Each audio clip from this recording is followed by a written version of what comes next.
The black SUV rolled to a slow stop in front of the Seabrook Community Hall, its glossy surface reflecting the soft shimmer of coastal California dusk. For a moment, nothing happened.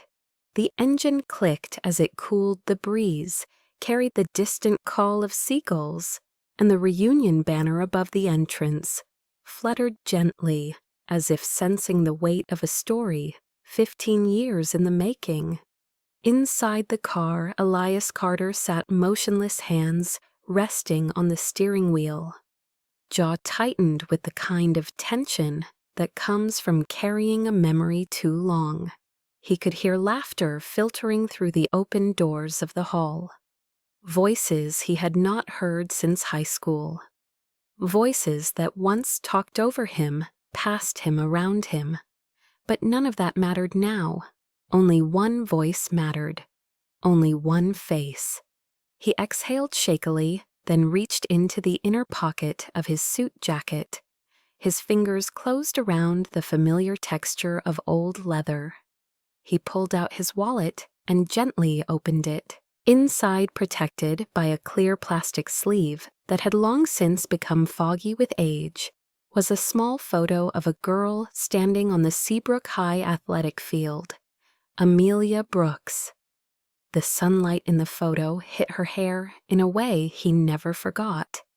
The picture was faded now, the edges curled, a tiny tear running along the top right corner from years of being taken out, looked at, returned. Elias traced her face with his thumb, a gesture half reverent and half wounded.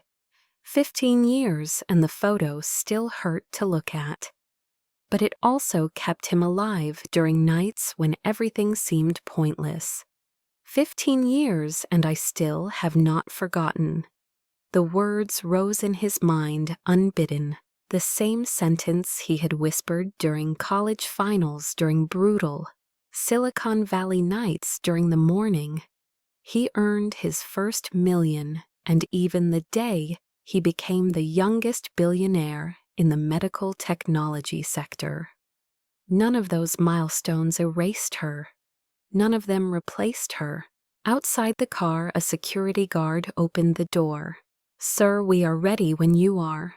Elias nodded but did not move. Not yet. His heart hammered against his ribs. For 5 whole minutes he sat in the SUV, staring at the photo. He had come all this way to confront the ghost that shaped his entire emotional life. But what if she did not remember him? What if she had moved on long ago? What if returning here only reopened wounds he had spent a decade stitching together? Yet he also knew he could not turn away. Not tonight, because tonight he would see her again. Tonight he would face the one thing he never had the courage to in high school. Amelia was inside the hall at that very moment, and she had no idea the boy she once overlooked was now steps away. He inhaled deeply, set the photo back into the wallet, but before he could close it, a small folded sheet of paper slipped loose. A single page with creases worn thin from years of being handled. The letter, the confession he wrote the night before prom, the one he never gave her, the one that was mocked and almost destroyed and yet somehow survived. He picked it up with trembling fingers. Outside, the crowd began reacting. People pointed, whispers crescendoed into gasps. "Holy, that is Elias Carter," someone said. "The MIT prodigy, the CEO, the billionaire." Elias stepped out of the SUV into the cool ocean breeze. Conversations inside the hall paused as heads turned. He walked forward with purposeful calm, though inside every step felt like a battle between hope and fear. At the entrance, he paused not because he was afraid of being recognized, but because he felt her presence before he saw her. Amelia Brooks. She was inside, laughing lightly with 2 former classmates. Her hair now a little longer, her style simpler, her beauty quieter but deeper. She had no idea he was standing in the doorway watching her. Their eyes almost met, but suddenly a tall figure moved between them. Ethan, her ex-boyfriend, recently returned to Seabrook. The man who once broke her heart now stood unintentionally blocking the line of sight between her and Elias. Elias felt something twist inside him, though he had no right to feel anything at all. Was she happy now? Did she still love someone else? Did she ever long for something more? A gust of coastal wind swept through the open door, knocking loose the folded page in Elias' hand. The letter fluttered to the ground, landing face down on the concrete. He bent to pick it up, his hand unsteady. "Tonight I face what I never could," he whispered. For a brief moment, the noise around him faded until only one truth remained. Some love stories do not start when two people meet. They start when one person never stops remembering. Elias Carter had never been the kind of boy anyone noticed at Seabrook High.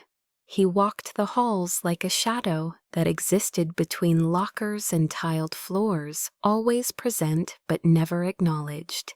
He was the student teachers liked because he caused no trouble, the student bullies targeted because he would never fight back, and the student no one remembered in yearbook comments because they barely remembered he existed at all.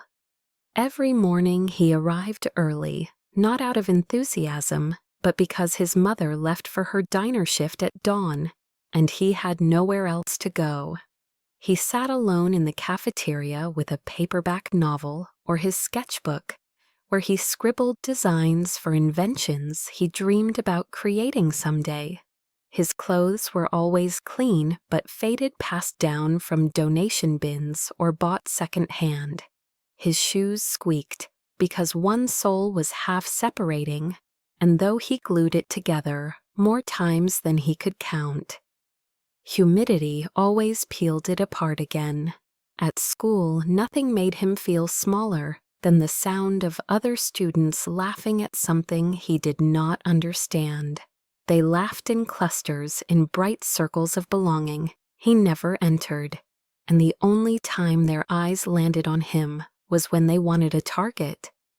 But amid the harsh fluorescent lights and cafeteria noise, there was one person he noticed every day without fail: Amelia Brooks.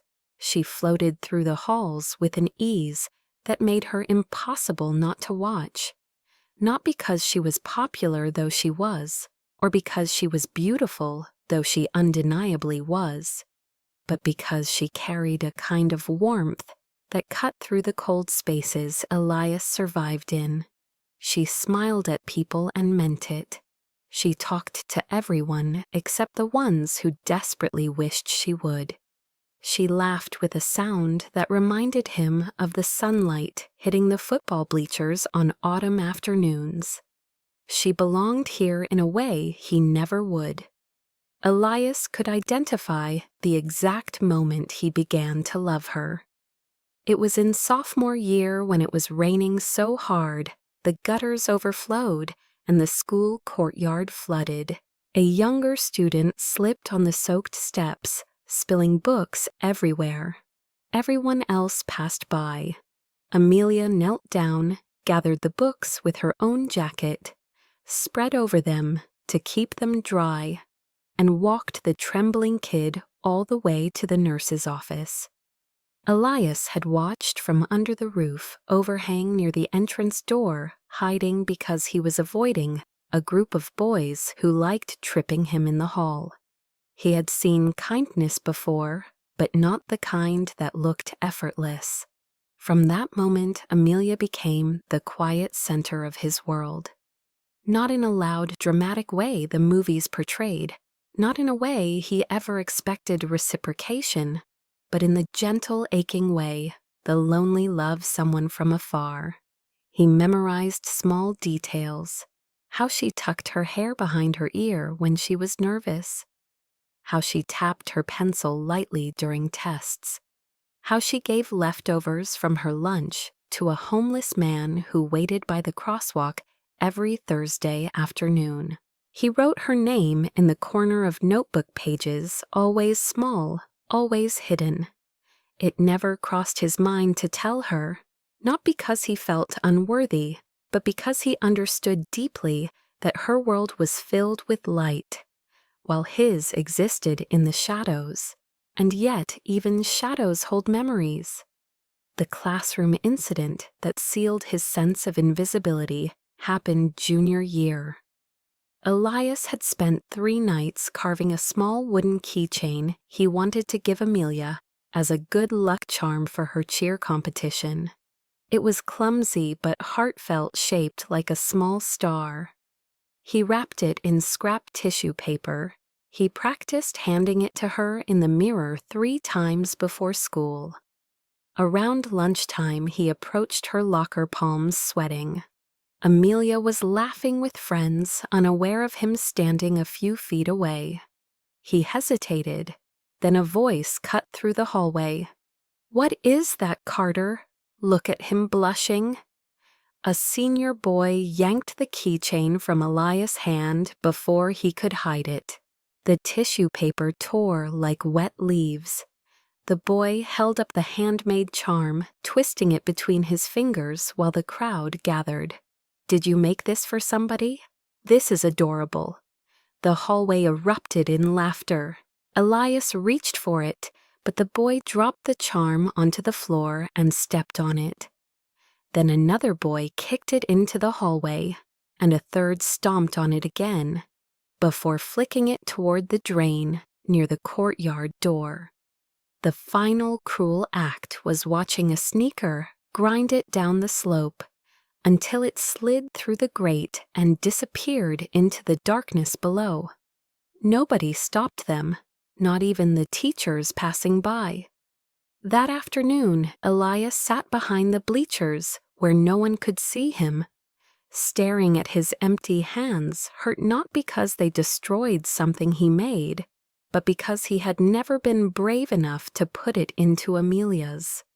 She saw the commotion from a distance, but never knew what it had been about. People told her it was just boys being dumb again. She smiled sympathetically at Elias that day. A brief glance, soft and apologetic, but she never learned why he looked so wounded. She never learned that the star had been for her. She never learned that he had written her a letter the night before prom. A confession he never intended to burden her with, but somehow wanted to release into the universe. He wrote it on loose-leaf paper, 2 full paragraphs about how her kindness made school survivable, how her laugh lingered in his memory, and how he wished her happiness with someone who deserved to stand next to her. He never planned to give it to her. He just folded it and tucked it into his wallet, meaning to throw it away someday. But he never did. After graduation, Elias received a scholarship to MIT. The night before he left, he walked through the empty Seabrook High hallway one last time.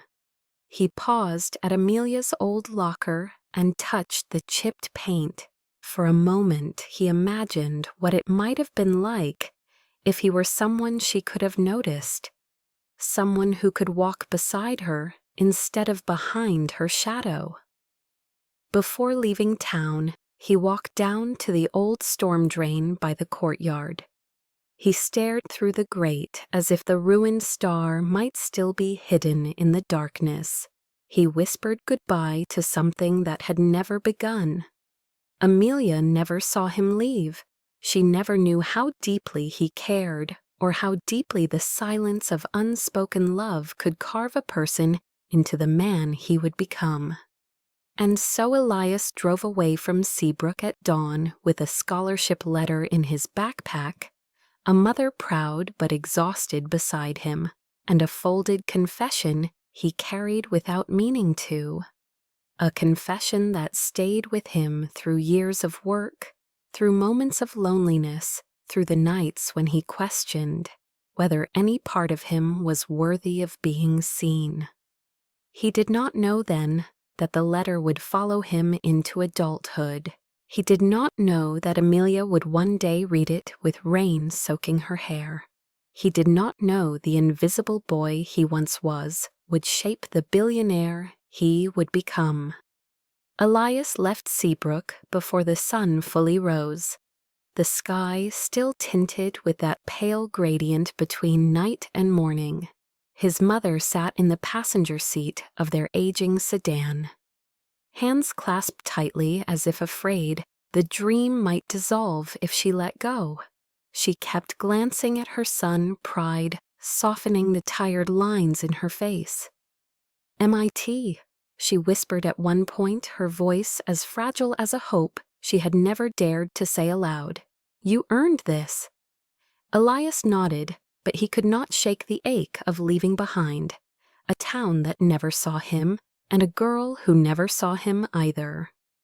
He touched his wallet reflexively, feeling the thin folded page in its hidden compartment. The letter had not been thrown away, though he convinced himself he would do it someday. But that day never came. College life hit him fast, a whirlwind of lectures, labs, computer science challenges, and a pressure that felt both crushing and liberating. For the first time, he blended in among students who obsessed over algorithms and stayed up late building small programs. No one cared about the worn shoes he wore. No one snickered when he raised his hand to answer a question. He was not invisible. He was simply one of them. And yet, in quiet moments when he sat alone in the campus cafe, surrounded by laughter and conversation that did not include him, his mind drifted back to Seabrook, back to Amelia, back to the girl whose kindness had shaped him without her ever knowing. He would pull out the photo sometimes, not often, just enough to remind himself that he was working toward a future where he might finally feel like someone worthy. Sophomore year, everything changed. His mother suffered a heart attack while working the late shift at the diner. The small town hospital misdiagnosed her symptoms, sending her home with pain medication. By the time she collapsed again, it was too late. Elias flew back for the funeral, numb and shattered. People from the diner offered condolences. Old classmates did not show. Amelia did not know. He stood over his mother's grave, feeling the world collapse inward. Something inside him hardened that day, not anger but resolve. He made a silent vow that no one should lose a loved one because a doctor missed something that technology could have caught. He returned to MIT with his grief quietly folded inside him. Grief became discipline. Discipline became obsession. He spent nights in the computer lab, long after others left writing code that could predict anomalies in heart rates and scan patterns doctors often overlooked. Professors began to notice. A research advisor invited him to join a special AI program. His senior project won an innovation award. Doors opened, internships followed. By the time he graduated, Elias no longer blended in. He stood out. He moved to Silicon Valley with a stipend and a backpack of notebooks filled with algorithms. His first startup failed within 8 months. Funding dried up. His code had potential, but not direction. He slept on a friend's couch eating ramen for weeks, while investors told him he was too young, too inexperienced, too cautious. Failure stung, but not as sharply as being overlooked once had. Failure at least acknowledged he existed. He joined a biotech company while planning his next move, silently watching how senior engineers solved problems.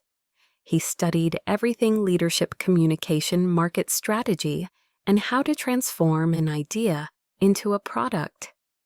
During this time, he kept the letter and the faded photo tucked inside his nightstand drawer. Occasionally, he would take them out late at night, after a grueling coding session, and remind himself that the boy who wrote that letter had believed in something pure even when the world around him felt cold. After 3 years, the breakthrough finally came. Elias developed an AI algorithm capable of detecting cardiac distress from subtle biometric changes long before symptoms appeared, when the tech company he worked for dismissed the idea as too unpredictable. Elias made the boldest decision of his life. He quit. He spent his savings renting a small workspace above a laundromat, obsessively writing code until dawn. He consulted with medical students, tracked data, tested, and failed over and over. The nights were lonely, but his vision was clear. He imagined a world where no one's mother would be sent home with a misdiagnosis. He imagined a world where technology could save the people doctors overlooked. He imagined a world where he could finally create something big enough to silence the part of him that still felt invisible. Investors laughed at him at first. Then the data came in. His program successfully predicted several early-stage cardiac events in trial patients. Suddenly, the laughter stopped. Funding offers poured in. He chose investors who cared about impact, not profit. Carter Diagnostics was born. He hired top engineers, assembled medical research teams, and poured his entire being into building a system that combined empathy with intelligence. News outlets began calling him the young visionary of medical AI. When the first hospital officially adopted his system, nationwide media coverage exploded. A tech magazine featured him on the cover. Emails flooded in from families thanking him for creating something that saved their loved ones. One night, as he sat in his modern high-rise office, looking out over the city, he realized something unexpected. Even success felt empty when the heart still waited, because every accomplishment, every breakthrough, every applause-filled auditorium came with the echo of a question he had buried years ago. Did Amelia ever think of him? Did she have a good life? Did she find someone who treated her well? Did she even remember the quiet boy with worn shoes and a wooden star that never reached her hands? He told himself it did not matter, but it did, more than he admitted. He dated a few times, but nothing lasted. He could not commit when his heart compared every connection to someone who had never even been his. The night he was named the youngest billionaire in the medical technology sector, he came home to silence. No celebration, no one waiting for him. He opened his wallet out of habit, and the old photo stared back, her smile unchanged while everything else in his life transformed beyond recognition. That was the moment he understood. Time had not erased anything, not the pain, not the hope, not the love. When the invitation for the 15-year reunion arrived, he unfolded it slowly, reading every detail. He sat in his office chair, turning the card over in his hands for 5 whole minutes. His employees noticed a strange quietness in him the rest of the day. Finally, he whispered aloud, even though no one was there, "Maybe the closure I need is there." He set the invitation down beside the faded photograph. The decision came quietly but firmly. He would return to Seabrook, not as the invisible boy, but as the man he became. The man shaped by unspoken love and silent wounds. The man who built an empire on the promise no one should ever feel unseen again. Amelia Brooks had not planned on becoming the woman she was now. Life shaped her slowly, gently in some places, and violently in others, molding her through heartbreak's responsibilities and choices she never saw coming when she was the bright, carefree girl of Seabrook High. After graduation, she drifted for a year, unable to decide who she wanted to be. Her parents encouraged her to explore, to take time to breathe. But then her father collapsed during a morning jog. Kidney failure, the doctor said. Chronic, long-term, life-altering. The kind of diagnosis that forced a 19-year-old girl to grow up overnight. Amelia stepped into adulthood not through ambition but necessity. She enrolled in the early childhood education program at a nearby community college because it allowed her to work part-time while attending classes and still come home to help take care of her father. Her mother worked double shifts at the pharmacy, leaving Amelia to manage home appointments and medications. She cooked meals labeled pill bottles, cleaned the house, scheduled checkups, and learned how to hide her fear when her father winced at the sharp pains running down his side. She never complained. She never told her friends it wore her down. She simply did what needed to be done because she could not imagine doing otherwise. When she finished her program, she applied for a position as a preschool teacher at Seabrook Learning Center. The job paid modestly, but offered something she had not felt in years: purpose. The first day she stepped into her classroom, decorated with finger paintings and tiny tables, she knew she had found a small corner of the world where she felt at peace. She loved watching children discover their voices. She loved helping shy kids speak up, restless kids focus, lonely kids feel seen. Perhaps she understood them because she carried loneliness too. Her coworkers described her as warm, dependable, and endlessly patient, the kind of teacher who stayed late to comfort a crying child, or came in early to set up art supplies for a lesson she crafted by hand. She kept her classroom bright with drawings taped everywhere and fairy lights along the back wall. She built a safe space for her students because she remembered what it felt like to crave safety. In her personal life, things were messier. At 24, she met Ethan, a charming local contractor with an easy smile and confidence that made her feel wanted. After years of stress, she let herself believe she could finally be chosen. They dated for 8 months. He brought her flowers, cooked her dinner, surprised her with weekend drives along the coast. For a while, it felt like the beginning of something real, until it wasn't. The betrayal hit unexpectedly. She arrived at his house one evening to surprise him with tickets to a small concert he loved. She found him with someone else instead. The girl ran out of the house, apologizing frantically. Ethan tried to explain, but Amelia did not stay long enough to hear. Her chest broke so quickly, she barely registered anything except the sharp shattering inside her. She walked home in the dark, tears blurring the streetlights until they looked like falling stars. For days she barely spoke.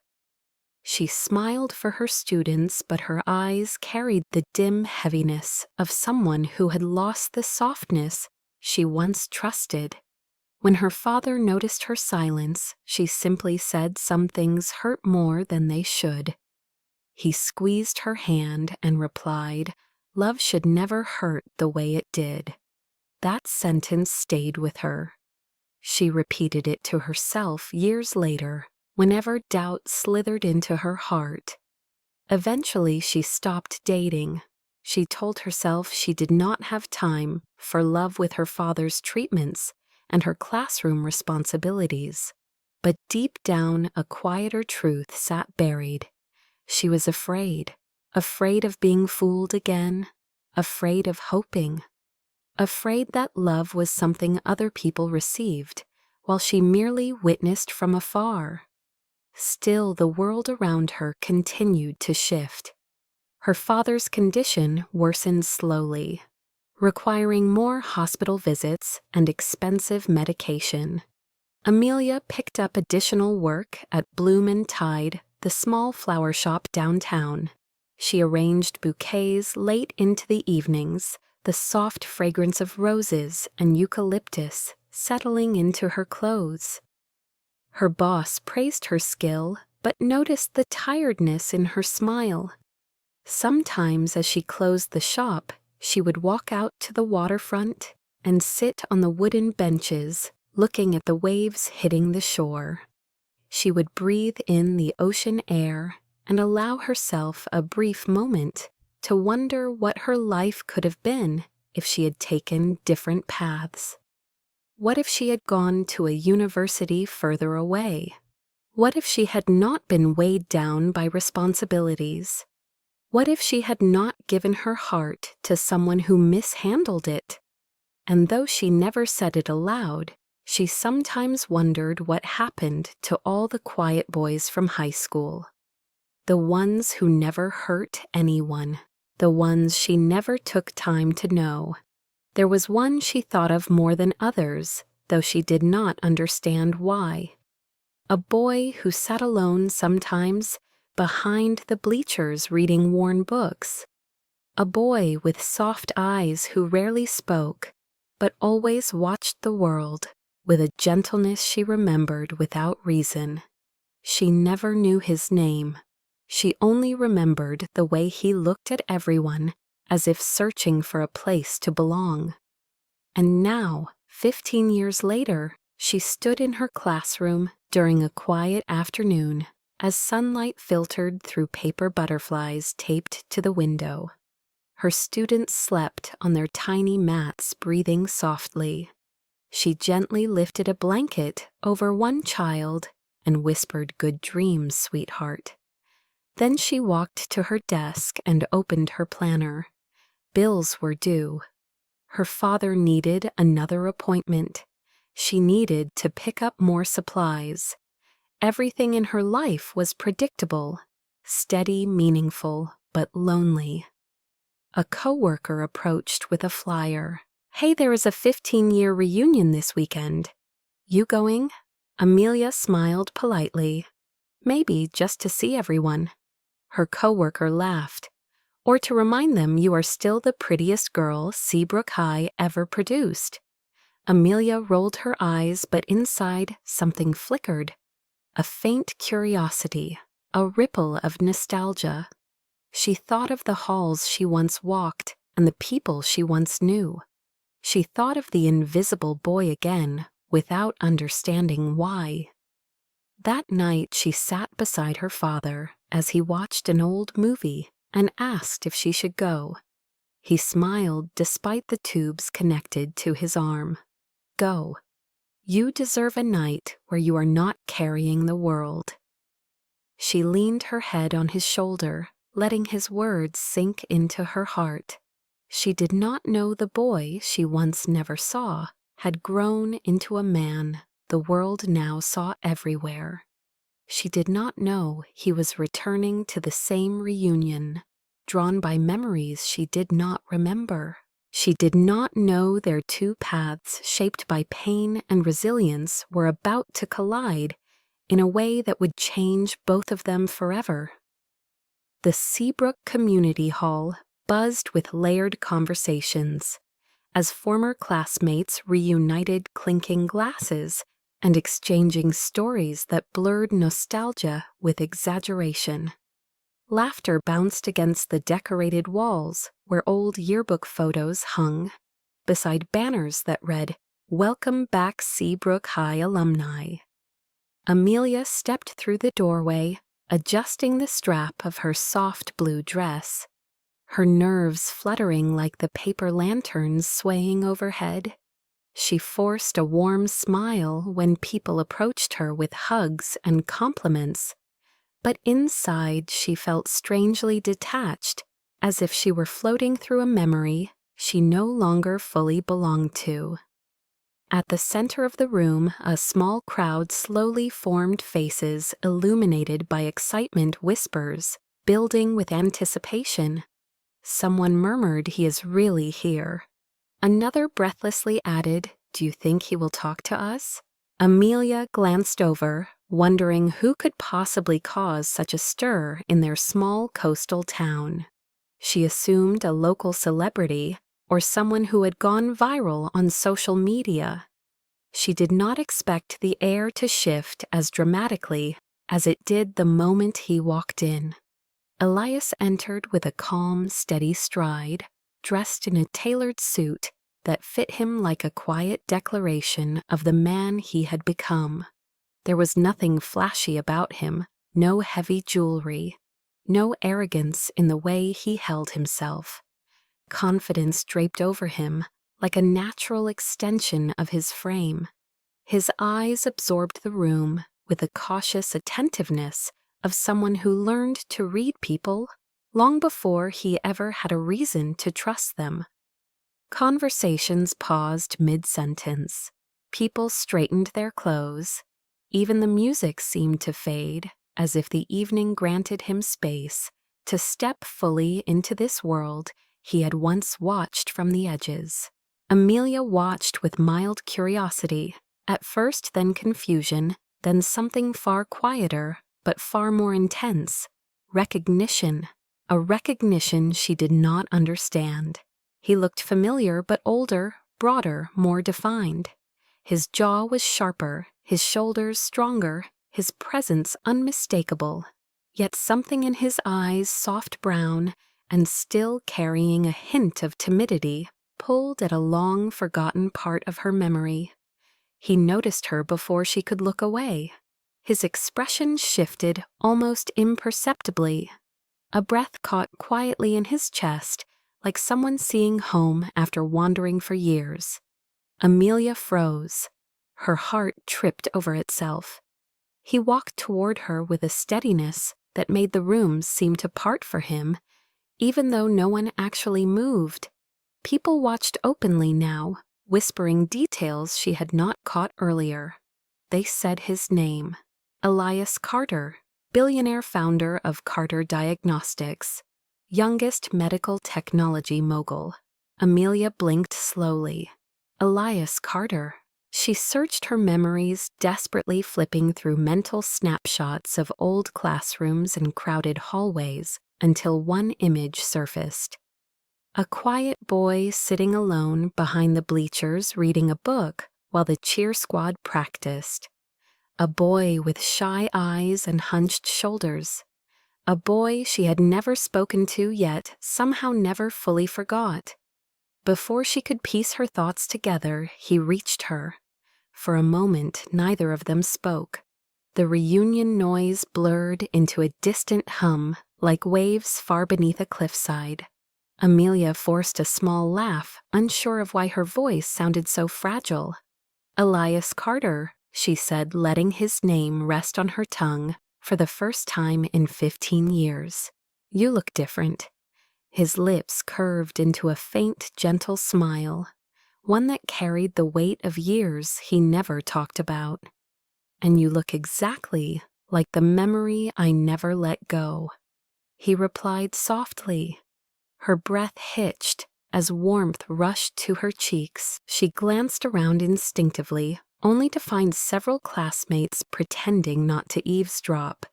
Ethan stood a few feet away, arms crossed posture, stiff a frown.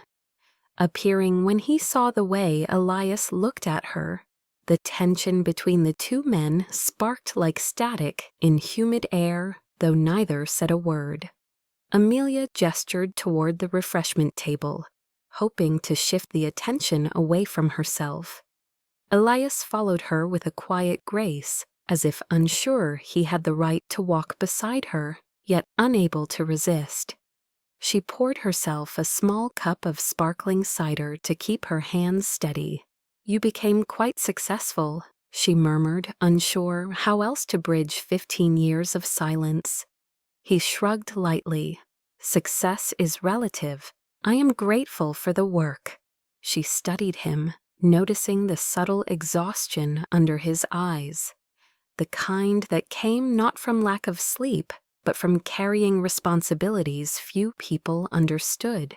She sensed depth and patience, and something else too, a gentle longing that made her chest tighten unexpectedly.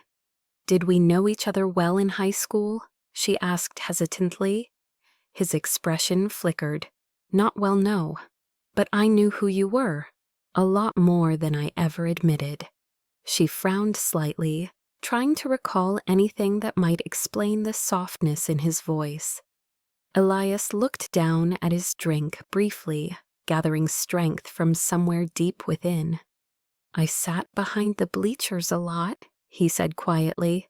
"You probably never noticed me." Her eyes widened. The boy with the book. His smile deepened, though it carried an ache. "Yes, that was me." A strange wave washed over Amelia, a mix of remorse, sympathy, and something she could not name.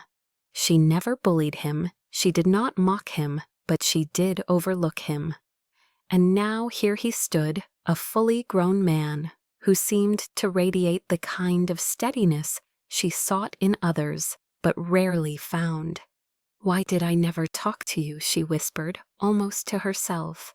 Elias met her gaze directly. "You had no reason to. We lived in different worlds back then." She opened her mouth to speak, but Ethan approached, interrupting the quiet moment. "Amelia, can we talk?" he said, voice laced with possessiveness rather than concern. Elias stepped back instinctively, his posture shrinking just a little in an old familiar reflex.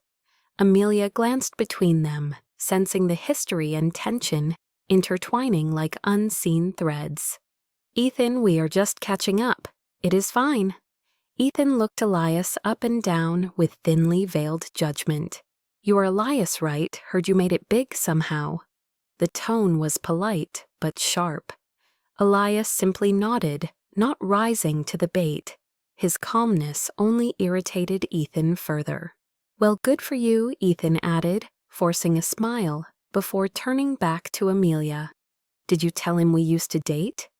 His voice held an edge as if to stake a claim that no longer existed. Amelia stiffened, embarrassed by the unnecessary disclosure. Elias' jaw tightened ever so slightly. His eyes softened toward her, but cooled subtly toward Ethan. "I did not know," Amelia said quietly. "We were just talking." Elias nodded once, accepting her attempt to diffuse the situation. "That is all right," he said. His voice held neither jealousy nor resentment, only a quiet dignity that made Amelia look at him differently. Ethan muttered something under his breath and walked away. Amelia exhaled slowly, feeling the pressure around them ease. "I am sorry," she murmured. "He can be difficult." Elias shook his head. "You do not owe me any explanation." Their eyes met again, and the world seemed to narrow until only the two of them remained. Amelia felt something stir in her chest, a fragile, almost forgotten flutter of possibility. Elias' voice lowered, barely audible, over the music returning in the background. "I am glad you are here tonight." She swallowed the sudden tightness in her throat. "I am glad you are too." If she had known that this moment would be the first step toward unraveling the past she thought she buried, she might have braced herself. But she did not know, and neither did he. All they knew was that 15 years of silence had cracked open in one shared glance. The air outside the Seabrook Community Hall felt cooler than it had an hour earlier, as if the ocean breeze sensed the shifting gravity between two people who had not spoken in 15 years. Amelia stepped through the back doors and onto the dimly lit garden patio, grateful for a moment to breathe. String lights hung overhead, casting warm, soft glows across wooden benches and clusters of potted lavender. She wrapped her arms across her chest, not from cold, but from the strange trembling that had not left her since Elias walked toward her inside the hall. She had expected this reunion to be predictable, filled with awkward small talk and exaggerated stories. Not this, not him. She heard gentle footsteps behind her. Elias emerged slowly, hesitant, as if unsure whether he was allowed to join her or if he should leave her alone. Their eyes met again, and the moment stretched long and quiet. "I am not interrupting you, am I?" he asked, voice low, almost careful. Amelia shook her head. "No, you are not. It is just loud in there." I needed a second to think. He gave a small, understanding nod, then glanced around the patio. "Do you mind if I sit?" She smiled, faintly surprising herself at how natural it felt. "Please." Elias sat beside her on the bench, keeping a respectful distance, but close enough that she could feel a subtle warmth radiating from him. For a few seconds, neither spoke. The silence between them was not uncomfortable, just full of unspoken things neither had language for yet. "That was quite the entrance back there," she finally said. "I do not think anyone expected to see you tonight." Elias looked ahead at the lavender swaying softly. "I did not expect to come. I sat in the car for 5 minutes, debating whether I should walk in or drive away." She studied him quietly. "Why did you come then?" He exhaled slowly. "Closure, maybe. Curiosity. Or maybe because some things never stop pulling you, no matter how far you go." Her breath caught again. He was not looking at her, but she felt the meaning hovering between them like something fragile and newly freed. She watched his hands resting loosely on his lap. They were steady, strong, capable hands. Hands of a man who built something from nothing. But beneath the strength, she noticed a lingering gentleness, the same softness she remembered in the boy behind the bleachers. She hesitated before asking the question forming in her mind. "Were you always this quiet, or did life make you that way?" Elias considered it. "I think I was always quiet, but life made the quiet heavier." She looked down at her lap, picking at the hem of her dress. "I am sorry." "For what?" he asked softly. "For not noticing you." For 15 years, that sentence had lived only in her subconscious. A faint shadow of regret she could not articulate until this moment. She lifted her eyes and met his. "You were right there, and I never saw you." His expression softened with something like disbelief, then tenderness. "You did not do anything wrong, Amelia. We were kids. We were living in different realities." She shook her head. "Still, I could have been kinder." Elias smiled gently. "You were kind. You just had no idea someone like me needed it." Her throat tightened unexpectedly. A moment passed before he asked, "How have you been really?" She laughed softly, the sound tinged with exhaustion. "Busy, tired, trying to stay afloat. My dad has been sick. Work keeps me grounded. Kids have a way of brightening even the darkest day." His brows drew together with quiet concern. "You take care of a lot of people. Who takes care of you?" She blinked, startled. No one had asked her that in years. "I manage," she said, though the answer felt flimsy. "You deserve more than just managing," he murmured. Heat rushed to her cheeks again. She was not used to being seen this clearly. They turned to each other fully then, and for the first time no one was watching. No one was listening. No one was interrupting. It felt strangely intimate how easily their silence aligned. Elias rubbed the back of his neck awkwardly. "I should probably admit something. When I said earlier that I knew who you were in high school, that was an understatement." She raised an eyebrow, intrigued. "Oh, was it?" He let out a breath, barely a laugh. but filled with nerves. "I watched you more than you realized." Amelia's heart skipped. Why she regretted asking the moment it left her mouth, afraid of cornering him. But he answered with quiet sincerity, "Because you were the only part of school that felt warm." She looked down, fighting the sudden sting of emotion. Elias continued, his voice gentler. "I do not mean that in a dramatic way. You were kind even when the world around us was not. You made people feel seen. You smiled at everyone, except you never smiled at yourself." Her breath trembled. She did not understand how he could read her so deeply based on memories from years ago. But he did, and somehow it made her feel lighter. She wiped a small tear away quickly. "Sorry, I do not usually get emotional at reunions." He offered a faint smile. "I think reunions are designed to make us emotional. They show us who we were, who we are, and who we thought we would be." She nodded, "And sometimes who we wish we could forget." Their eyes locked again, and something inside her chest stirred something long dormant. Attraction, recognition, hope. Before either of them could speak again, the patio door opened and a group of classmates stumbled out, laughing loudly. The spell broke instantly.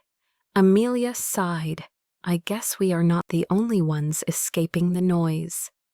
Elias chuckled quietly. "We could walk a little further. There are some paths behind the building." She hesitated only a second before nodding. "Sure."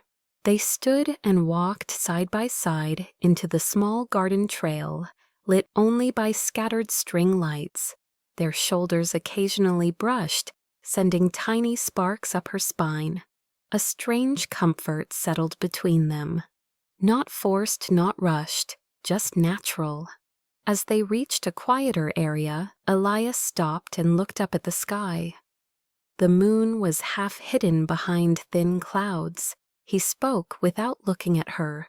"You were the reason I looked forward to school." The words left him in a whisper, more like an involuntary truth than a confession. Amelia froze. Her heart thudded painfully against her ribs. Elias immediately looked down, as if regretting saying too much. "Sorry, I should not have said that."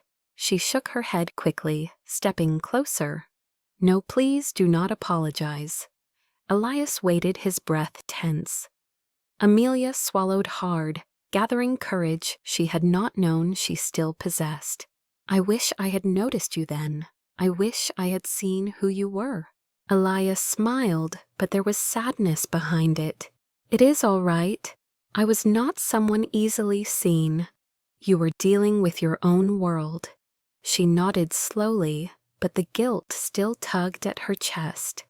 And yet here he was, the quiet boy, becoming the man, standing in front of her in the moonlit garden. When she stepped closer, he did not move. Their breaths mingled, their eyes softened, their hands almost touched. For a moment it felt like the world tilted just slightly, pulling them into something inevitable. But before the distance between them could close completely, the sound of hurried footsteps echoed down the path. "Amelia, Elias." "There you are." Ethan's voice cut through the night. Elias took one small step back instinctively. Amelia closed her eyes briefly, the moment dissolving like mist. Ethan approached with forced concern. "Amelia, I have been looking everywhere for you. Everything all right?" She forced a polite smile. "Yes, Ethan, everything is fine. We were just talking." Elias nodded stiffly. "Just catching up." Ethan's jaw tightened subtly at the word, his territorial irritation.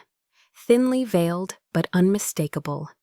Amelia sensed the tension, rising like a tide, ready to swallow the fragile connection she had begun to feel. Elias glanced toward the hall, then back at her, offering a gentle exit. "I should give you both some space." But Amelia reached slightly toward him before she could stop herself. Elias, she did not know what she meant to say, only that she did not want him to disappear again. He paused, his eyes dropping briefly to her hand hovering near him. "I will be inside," he said softly. "Take your time."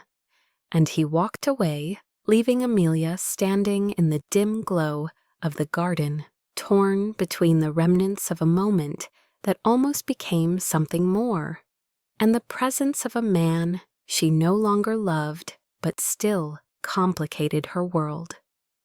The reunion hall felt different when Amelia stepped back inside. The laughter seemed louder, the lights a little harsher, and the air heavier with emotions she had not prepared to feel. She scanned the room, searching for Elias, even though she told herself not to, but he was nowhere near the crowd anymore. He stood alone near a display of old yearbook photos, his posture straight, but his expression distant, as if he were looking at faces from a life that never fully belonged to him. Before she could walk toward him, Rachel, one of her former classmates, hurried over with wide eyes. "Amelia, I need to tell you something." Amelia blinked, about what Rachel glanced over her shoulder as if making sure no one else was close enough to hear. About Elias, about what happened senior year. A strange chill slid down Amelia's spine. "What do you mean?" She followed Rachel to a quieter corner near the drink table. Rachel inhaled deeply. "I should have told you a long time ago. You remember senior year when there was that huge commotion in the hallway? The boys laughing, the cheer squad gathering." Amelia frowned, trying to piece together old memories. "Vaguely. I remember noise but not much else." Rachel nodded a bit reluctantly. "That was about Elias." Amelia's stomach tightened. "What happened?" Rachel lowered her voice. "He had made something for you, a small wooden charm, a star, I think. He was about to give it to you when one of the guys snatched it from him. They mocked him, destroyed it, kicked it into a drain. He looked completely broken." Amelia felt her breath stop. "Why are you telling me this now?" "Because I should have," then Rachel whispered, guilt lining every syllable. "You were not cruel. You just did not know. No one told you." And he never said anything. A hollow ache formed in Amelia's chest. "Why would he make something for me?" Rachel's eyes softened. "Because he liked you. Everyone knew, but no one said anything, because, well, she hesitated because they made fun of him for it." Amelia's throat tightened painfully. She looked around the hall, suddenly seeing everything through a different lens. Elias standing alone, his quiet voice in the garden, the way he had looked at her like she mattered more than she understood. She found herself whispering, "I never noticed him. I never even saw him." Rachel placed a gentle hand on her arm. "We were teenagers, Amelia, but he never forgot you, not once." It was clear even then. Amelia turned her gaze toward Elias again. He had moved closer to a window, staring out at the night as if searching for air. She moved toward him without thinking. He didn't see her approaching until her reflection appeared beside his in the glass. For a moment he did not turn around. He simply stood there, breathing slowly, as though bracing himself. "Elias," she said softly. He turned. His eyes held a calmness that felt practiced, but also fragile. Amelia knew now that his calmness was armor. "Can we talk?" she asked. He nodded quietly. "Of course." They stepped out into a side hallway, away from the music and chatter. The corridor lights cast a warm glow against the wooden floors. Amelia folded her arms lightly the way she did when she needed to steady herself. "Rachel told me what happened senior year, About the keychain, about the boys. Elias stiffened. You do not have to worry about that. It was a long time ago. That is not the point, she said gently. The point is that you made something for me. He swallowed hard. I did. Why did you not tell me earlier? His eyes lowered. Because I had nothing to offer you back then. And I did not want to embarrass you. Amelia stepped closer, her voice trembling. Elias, you were hurt, and I did not even see it. I did not see you. You were dealing with your life, he said with a quiet resignation. You cannot blame yourself. But I still feel awful, she whispered. I wish I had known. I wish I had been better. Elias shook his head quickly. Please do not say that. You deserve kindness. You deserve happiness. You deserve better than someone like me, who was afraid of everything back then. Her heart clenched at the pain threading through his voice. Elias, I do not think you realize how much you matter. He laughed softly, but it was hollow. I matter now, maybe. But back then I was invisible. Even now he hesitated, his eyes lifting to hers. Even now I am not sure. I am someone who should take up space in your life. Amelia stared at him, realizing with a jolt that the boy he once was still lived inside him, still scared of not being enough, still scared she might turn away. Elias, she whispered, you built something remarkable. You saved lives. You changed futures. You are not invisible, not anymore. He looked away. That does not erase what I was, but it shaped who you are, she countered. It taught you empathy, strength, purpose.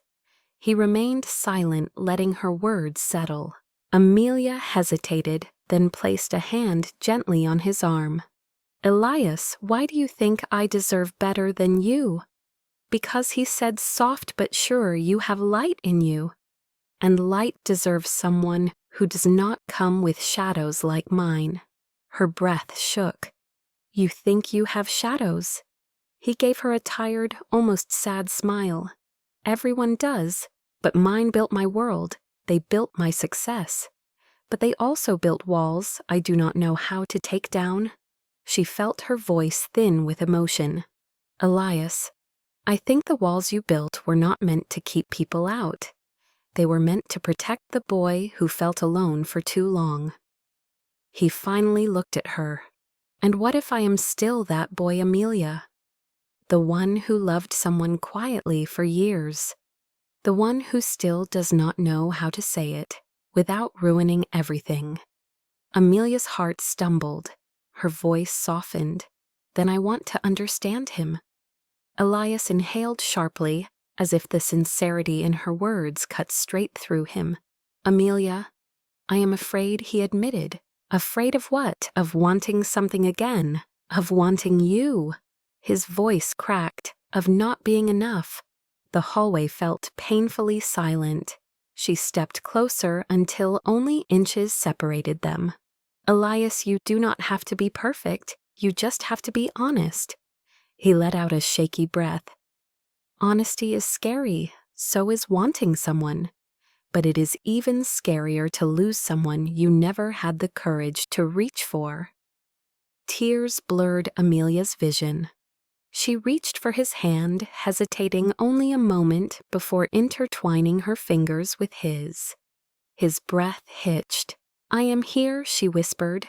You do not have to push me away because of who you used to be. His voice trembled in a way she had never heard. And what if I hurt you like others did you won't? How do you know? Because you already protect me without even realizing it. Elias closed his eyes briefly, as if steadying himself. When he opened them again, something had shifted. But before he could speak, before he could fully step into whatever this moment was becoming, the reunion doors at the end of the hall swung open. Ethan stormed in, eyes flashing with jealousy and urgency. Amelia, there you are. You ran off without saying anything. His voice carried sharpness, laced with entitlement. Elias instinctively released her hand, stepping back though his eyes held hers with regret. Amelia straightened her shoulders. Ethan, I am having a conversation. Please give me a moment. Ethan glared at Elias. Are you bothering her? Carter. Elias remained calm. No, I am not. We are talking. Ethan scoffed. Talking right. You think someone like you has the right to talk to her? Elias flinched almost imperceptibly. Amelia felt something fierce ignite inside her. Ethan, stop. Now.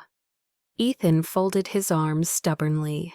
He was nothing in high school. He is only important now because he got lucky. You cannot be serious about talking to him. Elias lowered his gaze, fighting old reflexes. Shame, fear, inadequacy, all at once. Amelia stepped instantly between them. You do not get to say who is worthy of my time. Not anymore. Ethan froze. Amelia's voice shook with emotion, but her certainty was unwavering. And yes, I am serious about talking to him, because he treats me with more sincerity in one conversation than you ever did in months. Ethan looked stunned, then angry, then defeated. I see how it is, he muttered before turning away and disappearing down the hall. Silence returned, heavy, raw. Elias stared at the floor, unable to lift his eyes. Amelia reached for his hand again. Elias, look at me. He did, slowly, reluctantly, hesitantly. His eyes were wet. You deserve better than me, he whispered again, but softer this time, almost broken. She shook her head. No, I deserve someone who truly sees me. And right now that is you. His breath trembled. You really think so? Yes. But Elias, she paused, letting the weight of her words hang. You have to let me in. He exhaled shakily as though those 5 words had shaken something loose inside him.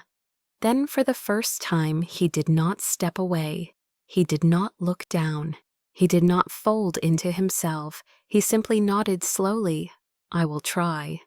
It was not a declaration, but it was a beginning. A fragile, terrified, hopeful beginning. The sky over Seabrook had darkened dramatically by the time the reunion began winding down. Clouds rolled in off the ocean, heavy and urgent, casting a violet tint across the parking lot.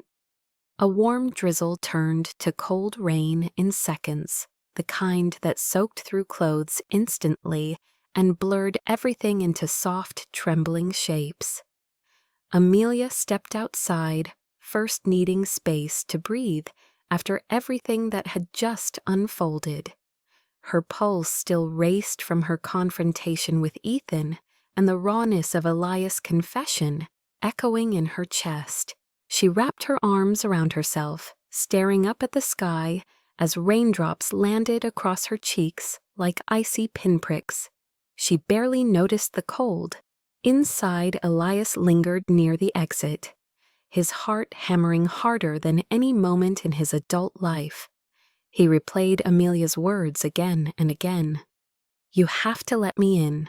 No one had ever asked to be let in. No one had ever cared enough to try. He pressed a steadying hand against the doorframe, inhaling deeply. Then when he finally pushed the door open, the wind carried sheets of rain straight into him. His suit darkened instantly.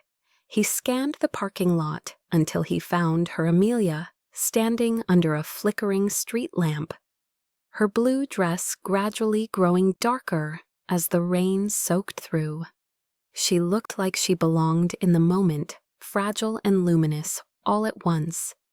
Elias stepped out slowly, the rain hitting him with a cold that bordered on shocking.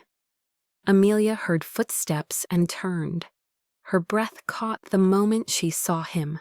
He walked toward her with careful, deliberate steps, rain dripping from his hair jacket, growing heavier by the second.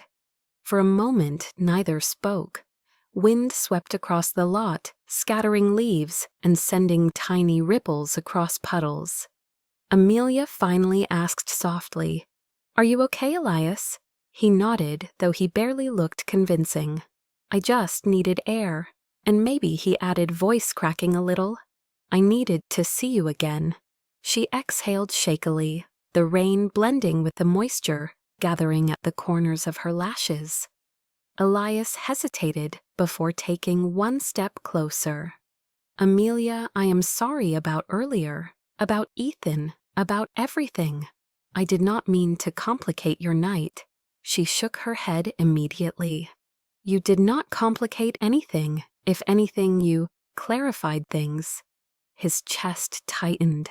Clarified how? She hesitated, torn between fear and honesty. "I forgot what it felt like to be spoken to gently, to be seen without judgment, to feel like someone was listening." Elias lowered his gaze as if the weight of her sincerity was too precious to look at directly. "I have always listened to you," he whispered, "even before you ever knew I existed." Her breath trembled. Elias slowly lifted his eyes again, and the moment their gazes locked, the storm around them seemed to hush to a low, distant thrum. But then his wallet slipped. It happened so quickly, neither processed it until they heard the soft thud of leather hitting wet pavement. He knelt instinctively, reaching for it, but the rainwater had already seeped beneath the edge. As he lifted the wallet, a folded piece of paper slipped free, drifting gently before the wind caught it. No. Elias reached out, but the paper skated across the ground. Amelia reacted faster than she thought possible. She lunged forward, catching it just before another gust could tear it away. She pressed the soaked page to her chest, shielding it. Elias froze, his face washed with panic, not because the paper was wet, but because of what it was. Amelia looked down at the letter, the ink already smudging from the rain. She unfolded it carefully. Elias' voice barely made it out of his throat. "Amelia, please do not." But she was already reading. The page was creased so many times it felt soft at the edges, like a memory handled too often. Faded handwriting filled the paper, shaky in places, bold in others. "To the girl who will never notice me." Amelia's breath stopped. "I do not expect you to look at me, and I do not want you to feel uncomfortable. But I needed to put these words somewhere, even if they never reach you. You are the only part of school that made me feel like the world might not always be this cold. I hope someday someone worthy stands beside you, someone brave enough to." She covered her mouth, her breath fractured in the wet night air. Elias stood motionless, drenched and trembling. His voice was faint. It was stupid. "I wrote that the night before prom. I never meant for you to see it." Amelia wiped rain from her eyes, but it did not matter because new tears replaced the raindrops instantly. Elias took a shaky step backward as if bracing for rejection. "It is embarrassing," he choked out. "I was just a kid, a nobody. I should have thrown it away years ago." "Why didn't you?" she whispered. "Because," he said, voice cracking, "because some things stay, even when you try to outgrow them." The rain intensified, falling around them in sheets. Amelia held the letter against her heart, trembling from more than the cold. "You kept this. 15 years, she whispered. 15 years, Elias." He nodded helplessly. "I know, it sounds pathetic." "No," she interrupted, stepping toward him. "It sounds honest." His breath faltered. Amelia's voice broke as she continued. "All this time I never knew. I never saw how much you carried alone." His jaw tightened with emotion he fought to keep contained. "Because it never mattered. You had a whole life ahead of you. You were meant for happiness, not for looking back at someone like me." A sob escaped her, small and painful. "Do not say that. Do not ever say that again." He swallowed hard rainwater, trailing down his jaw like liquid sorrow. Amelia stepped closer, closing the last inches between them. "You were never a nobody, Elias. Not then, not now, not ever." He stared at her through rain-blurred lashes, his expression rawer than she had ever seen. She lifted her trembling hand to his cheek, cupping it gently. His breath hitched shoulders, tightening his entire body, responding as if he were relearning what human touch felt like. Amelia whispered the words that broke something open in both of them. "I see you now. I see every part of you." He closed his eyes, and a single tear slipped down, mixing with the rain. Amelia leaned in her forehead, touching his. The world narrowed until only their breaths, their trembling, their years of unspoken ache remained. Elias whispered, "Amelia, please do not say things you will regret. I have been waiting for so long," he swallowed. "I do not think I can survive hoping again." Her voice cracked. "Then do not hope, just feel." He shook as her hands slid to the back of his neck, pulling him gently closer. Elias whispered one last fearful admission. "I never stopped loving you." And Amelia, with her heart racing and her body drenched, whispered back, "I know." Their lips met softly at first, as if afraid the moment might shatter. Then the kiss deepened, pulled from 15 years of longing and 15 minutes of raw honesty. Rain poured around them, thunder, rumbling faintly beyond the coastline. But their kiss held steady, warm and trembling and real. When they finally parted, their breaths mingled in the cold air. Elias rested his forehead against hers. "I am afraid," he whispered. "So am I," she breathed. "But I would rather be afraid with you than safe without you." Elias shuddered with emotion. He looked down at the letter crumpled slightly in her hand. "You can keep it," he murmured. She nodded, closing her fingers around it as if it were something sacred. The storm surged again, lightning illuminating the sky. Elias took her hand, intertwining their fingers, slowly, deliberately. Amelia stared up at him, drenched, shivering, and suddenly feeling more alive than she had in years.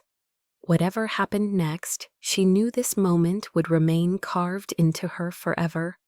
The night the rain revealed everything they never said. The night they finally reached for each other. The rain softened into a mist by the time Elias and Amelia made their way across the parking lot, their hands still intertwined, as if letting go might undo everything that had just unfolded. The world felt quieter, gentler, as though the storm had been a test they somehow passed together. Elias paused beside his SUV, the headlights casting warm halos across the damp asphalt. He brushed wet strands of hair from Amelia's forehead with a fragile hesitance, as if still afraid she might suddenly pull away. "Are you cold?" he murmured. She shook her head, even though her dress clung uncomfortably to her skin. "I am all right." He hesitated. "Do you want to get out of the rain?" She nodded slowly, unable to tear her gaze from the softness in his eyes. He opened the passenger door, helping her inside, before circling the vehicle and sliding into the driver's seat. For a long moment, neither moved. The engine hummed low and steady, warming the air between them. Amelia looked down at the soaked letter still folded loosely in her hands. Her throat tightened.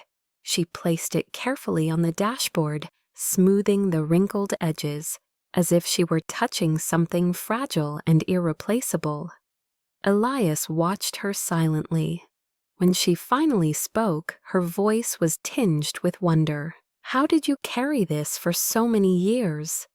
Elias leaned back against the seat, eyes drifting to the windshield, where raindrops streaked like silver threads. "I did not mean to," he said quietly. "At first, it was just a reminder of someone I admired from afar. Then it became part of who I was, part of what kept me going when everything seemed pointless." Amelia swallowed hard. "Did I really mean that much to you?" He turned his head, meeting her gaze with raw honesty. "You were the only warmth in a place that felt cold. Even if you never knew me." She felt something deep inside her shift, something she had kept sealed for years. The ache of her father's illness, the exhaustion from carrying too much alone, the heartbreak Ethan left behind, it all blurred into the background. What remained was the truth echoed in Elias' eyes. She mattered to someone. She had mattered for a very long time. Elias brushed a thumb across her knuckles, hesitating only slightly before speaking again. "There is something I want to show you, if you are willing." Amelia nodded without hesitation. "Yes, wherever you want to go." He took a steadying breath and pulled the SUV onto the main road. They drove through quiet streets illuminated by soft lamplight and reflections of storm puddles. The ocean shimmered in the distance, each wave glowing faintly under the moonlight. Amelia watched Elias as he drove. His profile was calm but layered with emotions she could not fully decode. The quiet boy behind the bleachers was still there, but now he carried a strength shaped by years of fighting for a future no one believed he could build. "Where are we going?" she asked softly. "You will see," he replied. But the tenderness in his voice revealed this was something personal, something important. After a few minutes, Elias turned onto a road she recognized only vaguely. They passed the old library, the shuttered bakery, the small clinic where her father had once gotten stitches as a child. Then the SUV slowed in front of a modern building that stood out sharply among Seabrook's aging structures. Glass walls, soft exterior lighting, a simple sign reading Carter Community Health Center. Amelia stared in surprise. "I did not know this was here." Elias nodded, his expression touched with humility. "We opened 6 months ago, full diagnostic services, free for anyone who needs them." She blinked at him. "Elias, this is incredible." He looked down at his hands. "It is the kind of place I wish existed when my mother needed help." Amelia's chest tightened with empathy. "Elias, I am so sorry." He shook his head gently. "You do not have to be sorry, but losing her taught me that if I ever had the chance to build something meaningful, I would build it for people like her. The ones who cannot afford care, the ones doctors overlook, the ones no one sees." Something clicked in Amelia's heart. His success was not born from ambition, but from loss, from loneliness, from love. He motioned to the building. "Come with me." She followed him into the lobby. Soft lights illuminated walls, covered with murals painted by local artists, including children from various schools. Medical equipment hummed quietly behind glass windows. The atmosphere felt warm, not clinical, welcoming, instead of intimidating. "I wanted it to feel human," he said gently, "not like the places that scared me growing up." Amelia walked slowly, absorbing every detail. "You built all this?" He nodded. "It is my second home, a place where I feel closer to the version of myself I wish I could have been." She turned to him, eyes shining with emotion. "This is beautiful, Elias. Truly." He swallowed the praise awkwardly. "I did not bring you here to impress you." "Then why?" Amelia asked softly. He inhaled deeply, his voice almost breaking. "Because this is the only place where I do not feel like a fraud." the only place where I know I am enough. And I wanted you to see that part of me before you decide whether you want me in your life." Her breath trembled. "Elias, I already decided." He looked at her sharply, hope flickering in his eyes. "You did." "When I read that letter," she whispered, something inside me cracked open. "Not because you loved me then, but because you never let go of what was gentle in you even after life tried to harden you." Tears gathered in his eyes, but he blinked them away quickly. Amelia reached out, touching his cheek softly. "You are enough. You always were." The words broke something loose inside him. He leaned into her touch as though absorbing the warmth he had been starved of for years. Amelia's pulse quickened. She stepped closer until there was no space left between them. Elias lifted a hand, brushing his fingers down her arm, barely grazing her skin, as if he feared the slightest pressure might undo reality. Amelia whispered Elias, and he heard something in her voice that dissolved every last defense he had. His forehead lowered until it rested gently against hers. "For years I imagined moments like this," he admitted, "but reality is so much more terrifying." She smiled through the tightness in her chest. "And so much better." His breath trembled against her lips. "May I?" His question whispered like a vow he was afraid to break. She nodded. "Yes." The second kiss was nothing like the first. Not desperate, not pulled from the storm, but slow, reverent, certain. His hands cupped her face gently, as if she were something fragile, something precious. Her fingers curled into the fabric of his still damp jacket, pulling him closer. The kiss deepened warmth, spreading through her chest, dissolving fear she had carried for years. When they finally parted, Elias pressed a soft kiss to her forehead. "I have waited for this longer than I should admit," he whispered. Amelia rested her hand over his heart, feeling its steady rhythm. "And I am grateful you waited." He exhaled shakily. "The past does not feel so heavy anymore." She smiled up at him. "Because we are not walking out of it alone." Elias pulled her into a gentle embrace, his arms wrapping around her in a way that felt like shelter.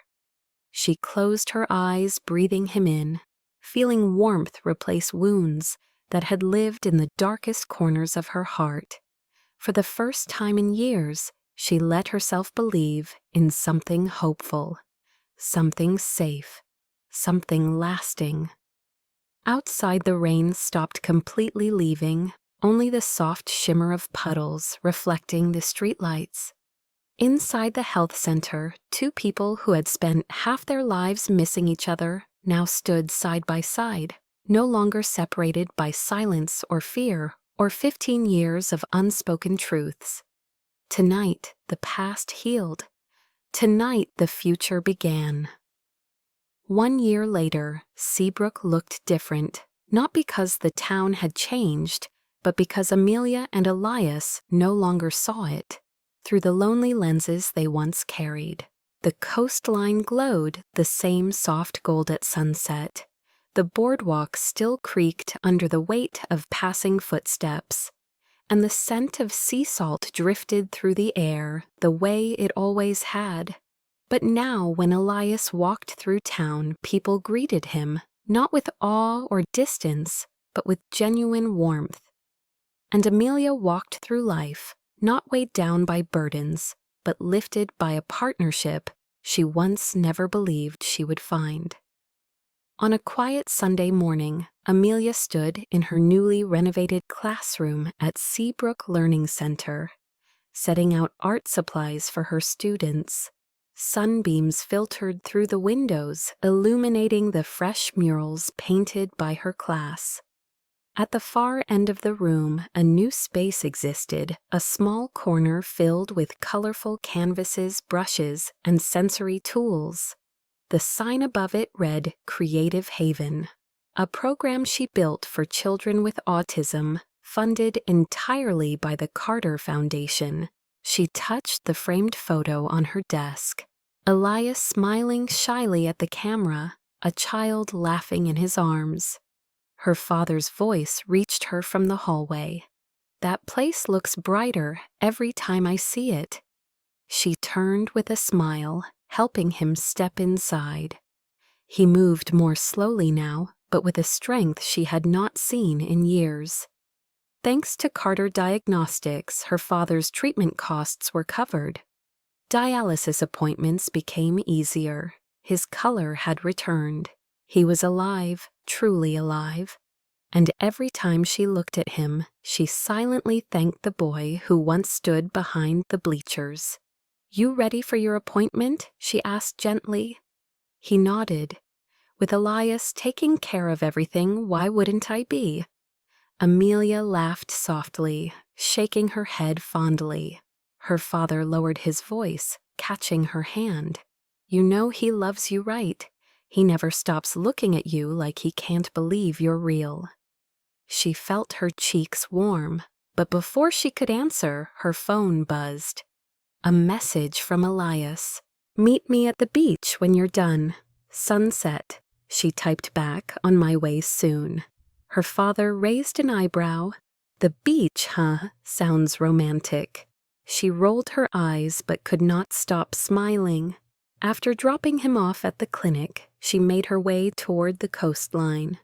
The sky glowed orange and pink as the sun descended. The waves brushed the shore with a rhythmic hush, and the air smelled of salt and promise. She saw Elias standing near the water's edge, sleeves rolled to his elbows. Shoes off pants, slightly damp from where the tide reached him. He held something behind his back. She approached quietly. "You wanted to see me?" He turned, and the way his eyes lit up almost stole her breath. "Always," he said. "Every day." She stepped beside him, feeling the cool water lap at her ankles. "What are you hiding back there?"